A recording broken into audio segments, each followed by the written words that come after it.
നമസ്കാരം. സോഷ്യൽ മീഡിയയിൽ കടുത്ത ചർച്ചകൾക്ക് വഴി തുറന്നുകൊണ്ട് എക്സ് മുസ്ലിമും പ്രമുഖ സ്വതന്ത്ര ചിന്തകനുമായ ആരിഫ് ഹുസൈൻ തെരുവത്ത് നടത്തുന്ന കോയ കോളിംഗ് എന്ന ലൈവ് ഫോൺ ഇൻ ഷോയിലേക്ക് എത്തിയ മലയാളി യുവതിയുടെ ഫോൺ കോൾ സോഷ്യൽ മീഡിയയിൽ ചർച്ചയാകുന്നു. ഇസ്ലാമിലേക്ക് മതപരിവർത്തനം നടത്തിയ യുവതിക്ക് നേരിടേണ്ടി വന്ന ദുരനുഭവങ്ങൾ ചൂണ്ടിക്കാട്ടിയാണ് ആരിഫിന്റെ വീഡിയോ. യഥാർത്ഥ നാമം മറച്ചുവെച്ച ആയിഷ എന്ന പേരിലൂടെ യുവതി നടത്തിയ വെളിപ്പെടുത്തലുകൾ നടുക്കുന്നതായിരുന്നു. ഇസ്ലാമിലേക്ക് പുതിയതായി കടന്നുവന്ന നിലവിൽ തന്റെ പേര് ആയിഷ എന്ന് വെളിപ്പെടുത്തിയ യുവതിയാണ് ഫോണിലൂടെ തന്റെ മനമാറ്റത്തെക്കുറിച്ചും ഇപ്പോൾ നേരിടുന്ന കടുത്ത മാനസിക പ്രതിസന്ധികളെക്കുറിച്ചും ഞെട്ടിക്കുന്ന വെളിപ്പെടുത്തലുകൾ നടത്തിയത്. തന്റെ പഴയ പേര് വെളിപ്പെടുത്തിയാൽ വീട്ടുകാർ താൻ എവിടെയാണെന്ന് കണ്ടുപിടിക്കുമെന്ന ഭയത്താലാണ് ആയിഷ എന്ന പുതിയ പേരിൽ യുവതി സംസാരിച്ചത്. മതം മാറി ചെന്നെത്തിയ താൻ ഇപ്പോൾ പർദ്ദയ്ക്ക് അകത്തുമല്ല പുറത്തുമല്ലെന്ന രീതിയിൽ ഒരു ത്രിശങ്കു സ്വർഗത്തിൽ പെട്ടുപോയ അവസ്ഥയിലാണെന്ന് യുവതി പറയുന്നു. ആരിഫ് ഹുസൈൻ തെരുവത്തിന്റെ ഇസ്ലാമിക വിമർശന വീഡിയോകൾ കാണാൻ തുടങ്ങിയിട്ട് വെറും 2-3 ആഴ്ചകൾ മാത്രമേ ആയിട്ടുള്ളൂ എന്നും ആയിഷ വ്യക്തമാക്കുന്നു. ഈ കാര്യങ്ങളൊക്കെ ഞാൻ മുന്നേ കണ്ടിരുന്നെങ്കിൽ ഞാൻ ഒരിക്കലും ഇസ്ലാം ആകില്ലായിരുന്നു. ഇതൊക്കെ കേട്ടപ്പോൾ എനിക്കൊന്ന് ഉറക്കെ ഒച്ച വെച്ച് കരയാനാണ് തോന്നിയത് എന്നാണ് യുവതി ലൈവിൽ തുറന്നു പറഞ്ഞത്. തന്റെ കൂടെയുള്ള സുഹൃത്തുക്കളും മറ്റും നോമ്പ് നോൽക്കുന്നതും ഇസ്ലാമിനെ കുറിച്ച് പറയുന്നതും കേട്ടാണ് താൻ ആകർഷിക്കപ്പെട്ടത്.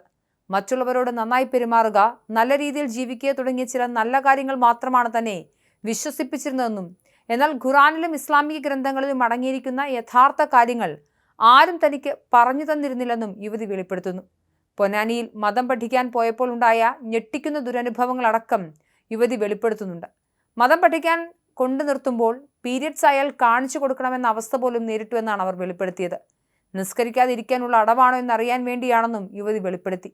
കടുത്ത മതനിയമങ്ങളെയും യാഥാർത്ഥ്യങ്ങളെയും കുറിച്ച് ബോധ്യപ്പെട്ടതോടെ ഈ തടവറയിൽ നിന്നും എങ്ങനെ രക്ഷപ്പെടണമെന്ന ആലോചനയിലാണ് യുവതിയെന്നാണ് വീഡിയോയിൽ നടത്തുന്ന വെളിപ്പെടുത്തൽ. ഫോൺ കോളിന്റെ ഒടുവിൽ തനിക്ക് പഴയ മതത്തിലേക്ക് തന്നെ തിരികെ പോകണമെന്നും അതിനായി എന്തു ചെയ്യണമെന്നും യുവതി ചോദിക്കുന്നുണ്ട്. ഇതേ തുടർന്ന് മതം മാറി പ്രതിസന്ധിയിലാകുന്നവർക്ക് കൗൺസിലിംഗും സഹായവും നൽകുന്ന കോഴിക്കോട്ടെ ആർഷവിദ്യാ സമാജം എന്ന സംഘടനയുമായി എത്രയും പെട്ടെന്ന് ബന്ധപ്പെടാൻ അവതാരകനായ ആരിഫ് ഹുസൈൻ തെരുവത്ത് യുവതിക്ക് നിർദ്ദേശം നൽകുന്നുണ്ട്. അവർ യുവതിയെ ഈ അവസ്ഥയിൽ നിന്നും തിരികെ വരാൻ കൃത്യമായി സഹായിക്കുമെന്നും നിലവിലുള്ള ജോലി പോയാലും വേറെ ജോലി നോക്കണമെന്നും അദ്ദേഹം ഉപദേശിക്കുന്നു. അതേസമയം യുവതിയുടെ ഫോൺ വിളി പുറത്തു വന്നതോടെ സോഷ്യൽ മീഡിയയിൽ വലിയ തോതിൽ വിഷയം ചർച്ചയാകുന്നുണ്ട്. കൃത്യമായ പഠനമില്ലാതെയും യഥാർത്ഥ വശങ്ങൾ മനസ്സിലാക്കാതെയും കേവലം പ്രലോഭനങ്ങളിലും ഉപരിപ്ലവമായ കാര്യങ്ങളിലും വീണ് മതം മാറുന്നവർ ചെന്നുപെടുന്ന വലിയ അപകടത്തിന്റെ നേർക്കാഴ്ചയാണ് ഈ ഫോൺ കോളിലൂടെ പുറത്തു വരുന്നതെന്ന് വലിയൊരു വിഭാഗം ആളുകൾ കമന്റ് ചെയ്യുന്നു. വിഷയത്തിൽ പോലീസ് അന്വേഷണം വേണമെന്ന് ആവശ്യപ്പെടുന്നവരും കുറവല്ല. സംഘപരിവാർ ഹാൻഡിലുകൾ ഈ വിഷയം കൂടുതൽ ചർച്ചയാക്കി രംഗത്തുണ്ട്. കേരള സ്റ്റോറി വിഷയം ചൂണ്ടിക്കാട്ടിയും വിമർശനങ്ങൾ ഉയരുന്നുണ്ട്. അതേസമയം ആരിഫിന്റെ വീഡിയോ കോളിനെതിരെയും മറുവാദങ്ങളും സജീവമാണ്. ഇത് നിർമ്മിച്ചെടുത്തതാണെന്നും ആയിഷ എന്നൊരു വ്യക്തിയില്ലെന്നും അടക്കമുള്ള മറുവാദങ്ങളുമുണ്ട്.